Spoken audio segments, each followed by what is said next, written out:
अखिल भारतीय जहांगीर महासभा की राष्ट्रीय कार्यकारिणी के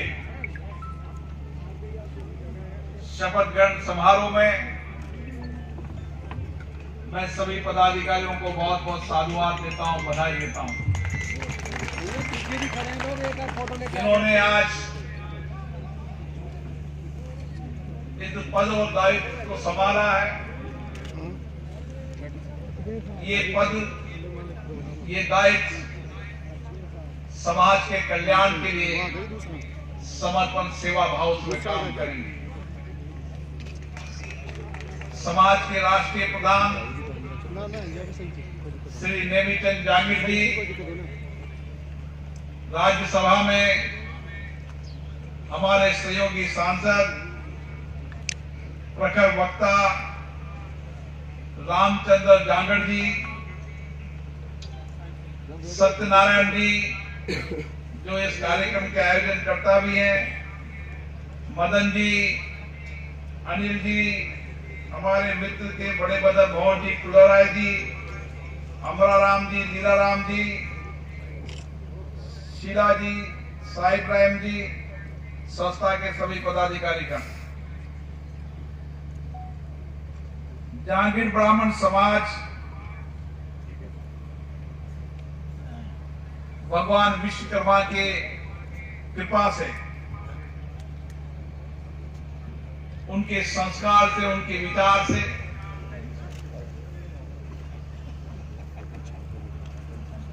जिसने इस सृष्टि का निर्माण कराया और आज भी देश और दुनिया के अंदर भगवान विश्वकर्मा जैसे शिल्पकार भी हुए। उन्हीं के संस्कार, उन्हीं के विचार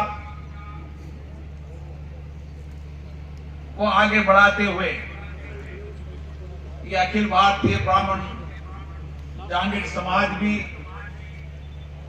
आज का शिल्पकार है। हमारे सांसद महोदय ने सही कहा कि देश और दुनिया के अंदर भारत को अगर देखने आते हैं और भारत के शिल्पकार को देखते हैं तो लगता है कि ऐसे शिल्पकार भी भारत में हुए हैं। जितने भी देश के अंदर अच्छी इमारत हो, भवन हो, मूर्ति हो, जैनालय हो, तमाम चीजें जो हम देखते हैं और जिसको आज पूरी दुनिया देखने आती है, उसके निर्माण और शिल्पकार में कहीं न कहीं आपके परिवार की भूमिका है। और आप इसलिए गौरवान्वित महसूस करता हूं मैं कि आपके बीच में आकर कि भारत का गर्व और मर्यादा बढ़ाने का काम आप लोगों ने किया है। कि दुनिया भर के लोग भारत के शिल्पकारों को देखने आज भारत आते हैं। अब संसद में भी जब देखता हूं, वहां चाहे महात्मा गांधी हो, जितनी भी वहां पर आदम का मूर्ति लगी हुई है, वह भी आपके समाज के शिल्पकार हैं। अभी कुछ दिन पहले मैं केवड़िया गुजरात में गया था और केवड़िया गुजरात में सरदार वल्लभ भाई पटेल की विश्व की सबसे बड़ी प्रतिमा देखकर लगा कि भारत में ऐसे शिल्पकार हैं क्या।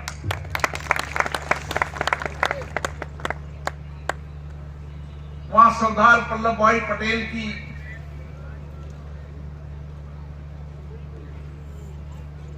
विश्व की सबसे बड़ी बेहतरीन शिल्पकार से बनाई गई वो प्रतिमा हमें प्रेरणा भी देती है, नई ऊर्जा भी देती है।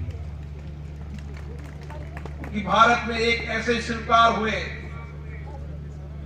जिन्होंने उस समय जब भारत अलग अलग रियासतों में था, लगता नहीं था कि छोटे छोटे राजाओं को मिलकर हम एक नए भारत का निर्माण कर पाएंगे, लेकिन वह किया तो सरदार वल्लभ भाई पटेल ने। आज मैं देखता हूं कि इसी हमारे महापुरुषों की, हमारे देवी देवताओं की इन आदमकद मूर्तियां हमारे इतिहास को भी याद दिलाती है और हमें प्रेरणा देने का भी काम करती है। हमें भी लगता है कि हमारे देश में ऐसे युग महापुरुष हुए हैं जिन्होंने अपना संपूर्ण जीवन इस राष्ट्र के लिए समर्पण किया है और जांगीर ब्राह्मण समाज भी आज इसी समर्पण और सेवा के भाव से काम कर रहा है। उनके मन में एक ही विचार रहता है कि हम किस तरीके से इस देश राष्ट्र की सेवा कर सकते हैं, किस तरीके से नए भारत का निर्माण कर सकते हैं, किस तरीके से हमारे हस्त और शिल्पकार के माध्यम से आत्मनिर्भर भारत बना सकते हैं। और आत्मनिर्भर भारत बनाने में अगर सबसे बड़ा योगदान होगा तो आपका योगदान, आप बनाए हुए चाहे हस्तकला हो, चाहे भवन हो, चाहे मूर्ति हो, आप गांव के अंदर भी बैठकर भी जिस तरीके की शिल्पकार की कला आप में है, उसके कारण दुनिया के अंदर हमारी शिल्पकारी का अगर सबसे बड़ा बाजार है तो उसमें सबसे बड़ी देन है तो आप लोगों की है। इसलिए मैं जब भी इस समाज के बीच में जाता हूं तो मुझे भी नई ऊर्जा मिलती है, क्योंकि मेरे संसदीय क्षेत्र में भी बड़ी संख्या के अंदर जांगीर ब्राह्मण समाज के लोग रहते हैं, जिनका बहुत प्यार स्नेह समर्पण मुझे हमेशा मिलता है। आपने संस्था बनाई, इस संस्था को 111 वर्ष हो गए और इस संगठन की सृजनकर्ता ने उस समय संगठन के निर्माण करते समय एक संगठन में विचार दिया कि हम समाज के अंदर तप तपस्या समर्पण से काम करेंगे। हमारा समर्पण, हमारी सेवा समाज के लिए होगी और जब समाज के अंदर हम पिछड़े लोगों को, अंतिम पायदान के लोगों को किस तरीके से अग्रिम पंक्ति पर ला सकते हैं, इसके लिए समाज सामूहिक रूप से प्रयास करेगा। और इसके लिए आपके पुराने संगठनकर्ताओं ने, चाहे डॉक्टर इंद्रमणि शर्मा जी हो, पालाराम जी हो, श्री गोवर्धन दास जी हो, राजा राम जी हो, नाथूराम जी शर्मा हो, श्रीमती सुंदर देवी हो, इनके अमूल्य प्रयासों से ये संस्था की नींव पड़ी थी। आज संस्था केवल देशव्यापी नहीं, मैं दुबई गया था तो दुबई में भी आपके शिल्पकारों का डंका बजता है कि अमराराम जी दुबई में भी जाकर भारत का झंडा अग्रिम पंक्ति पर ले रहा। देश के हर हिस्से के अंदर किस तरीके से हमारी शिल्पकार भाइयों की हस्तकला पहुंचे, इसके लिए आपके समाज ने विश्व के कई देशों के अंदर अपनी अपनी कला का काम किया है। और इस समाज ने जहां पर अपने पिछले लोगों को आगे बढ़ने का काम किया, वहीं जांगीर समाज में जहां शिक्षा के मंदिर नहीं थे, वहां शिक्षा के मंदिर खोले। जहां धर्मशालाएं नहीं थी, धर्मशालाएं खोली। इलाज के लिए चिकित्सालय खोले और कई संस्थाओं का निर्माण कराया। और ये संस्थाएं केवल जांगीर समाज के काम नहीं आती, ये संस्थाएं संपूर्ण समाज की सेवा के लिए काम आती है। और इसीलिए आपकी संस्था कल्याणकारी कार्य एवं समावेशी सशक्त नए भारत के निर्माण में बहुत योगदान देती है। मैं हमेशा एक ही बात कहता हूं कि हमारी परंपरा जो बहुत समृद्ध रही है, हमारी संस्कृति विरासत के रूप में हमें मिली है, उसको हमें आगे बढ़ाने की आवश्यकता है। हमारे पूर्वजों ने अच्छी संस्कृति और संस्कारों के कारण समाज को आगे बढ़ाया है। अब आपकी पीढ़ी की जिम्मेदारी है कि जो पूर्वजों ने इस समाज को आगे बढ़ाने का काम किया है, आने वाली पीढ़ी इसी तरीके से समर्पण और सेवा और जन उपयोगी काम के द्वारा इस समाज को आगे बढ़ाने की आवश्यकता है। मैं इसलिए आपसे निवेदन करना चाहता हूं कि जब समाजों में मैं जाता हूं तो समाज जातियां हमें तोड़ती नहीं है। हमारा देश तो हमेशा विविधताओं से भरा पड़ा है। हमारे देश के अलग अलग संस्कृति, अलग अलग खान पान, अलग अलग वेशभूषा, अलग अलग बोली, अलग अलग राजनीतिक विचारधारा, लेकिन ये सारी विविधता संपूर्ण भारत को जोड़ने का काम करती है। इसी तरीके से समाज भी जो अपने अपने समाजों में काम करते हैं, वो समाज में अपने अपने समाजों को आगे बढ़ाएंगे तो अपना आप देश आगे बढ़ेगा। ये समाज भी हमें जोड़ने का काम करेगा। हो सकता है कि कुछ राजनीति के कारण समाज और धर्म के आधार पर लोगों में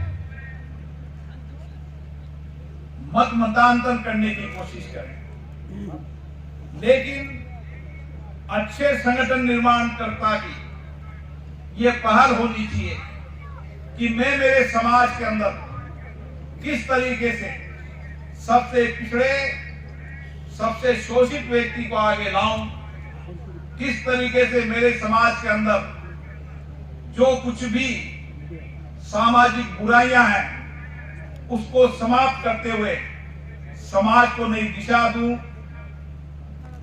नई कल्पना दूं, ताकि समाज आगे बढ़े। ये विचार जब सब समाज करने लगेंगे कि हमें अपने अपने समाजों को आगे बढ़ाना है, हमारे समाजों के नौजवानों को अच्छी शिक्षा देना है, अच्छी संस्कार देने, और हमारा हर नौजवान, हर बच्चा शिक्षित हो और देश में नेतृत्व करे। ये जब सामूहिक रूप से हम काम करेंगे, सब समाज सामूहिक रूप से काम करेंगे, तो ये देश प्रगति की ओर बढ़ेगा। और इसीलिए हमारे पुराने लोगों ने सामाजिक व्यवस्था का निर्माण करते समय ये विचार दिया था कि किस तरीके से अलग अलग समाज अपने कर्म के आधार पर, अपने कार्य के आधार पर अपने समाज को आगे बढ़ाएं।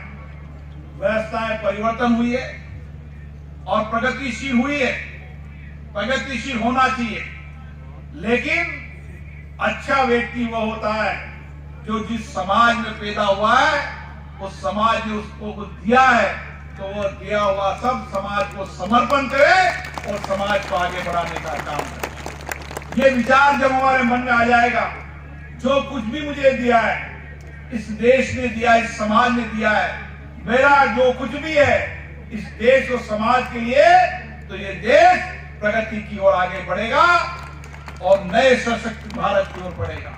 हमने देखा है अभी कोरोना संक्रमण वायरस के समय जब सारे विश्व के अंदर कोरोना संक्रमण की चुनौती के कारण अच्छे अच्छे बड़े बड़े विकसित देश जहां की आर्थिक स्थितियां हिल गई थी, उस समय भारत एक ऐसा देश था जिसने सामूहिक संकल्प शक्ति के आधार पर उस चुनौती का मुकाबला किया।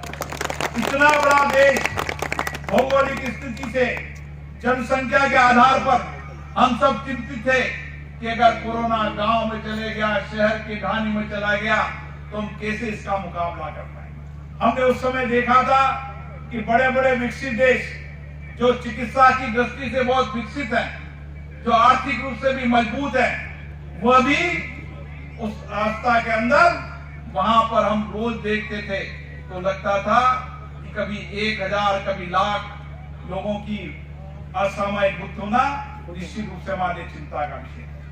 लेकिन कोरोना संक्रमण के समय मैंने इस देश के अंदर देखा कि इस चुनौती को कैसे मुकाबला किया। जो भी लोग जिसने भी देखा कि अभाव में है, इसको भोजन की आवश्यकता है, इसको कपड़े की आवश्यकता है, इसको साधन की आवश्यकता है, इसको इलाज की आवश्यकता है, जिस भी समाज ने वंचित व्यक्ति को देखा, समाज आगे बढ़ता चला गया और सामूहिक संकल्प के माध्यम से हमने इस वैश्विक महामारी का चुनौती का मुकाबला किया और दुनिया को बता दिया कि हमारे संस्कार ऐसे हैं। वसुधैव कुटुंब भावना के माध्यम से संपूर्ण देश जब कोई एक साथ लड़ता है तो कोई सी बड़ी चुनौती को मुकाबला करने की शक्ति और सामर्थ्य हम में है। और यही सामर्थ्य जहांगीर ब्राह्मण समाज में भी है, जिसने संकल्प लिया है कि हम समाज के नौजवानों को आगे बढ़ाएंगे, उनको अच्छी शिक्षा देंगे, संस्कार देंगे। इसलिए जहां जहां भी शिक्षा के केंद्र है वहां छात्रावास का निर्माण कर रहे हैं ताकि अच्छी शिक्षा मिले, संस्कार मिले। शिक्षा व्यक्ति के एक तरह से शिल्पकार का काम करती है और ये अच्छी शिक्षा और संस्कार के माध्यम से हम नौजवान को आगे बढ़ाएं।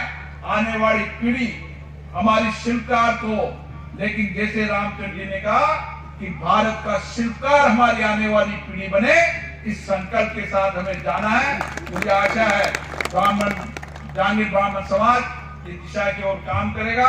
मैं पुनः सभी पदाधिकारियों को बहुत बहुत साधुवाद देता हूं, बधाई देता हूं जिन्होंने जिम्मेदारी संभाली है। मुझे आशा है तो इस जिम्मेदारी को लेते हुए इस समाज को भी आगे बढ़ाएंगे और भारत को भी और सशक्त मजबूत करेंगे। बहुत बहुत धन्यवाद। बहुत बहुत धन्यवाद आदरणीय, आपने अपने व्यस्ततम समय में से सभा में विजिट किया और हमारे जैनिक समाज का मान बढ़ाया। बहुत बहुत आभार आपका।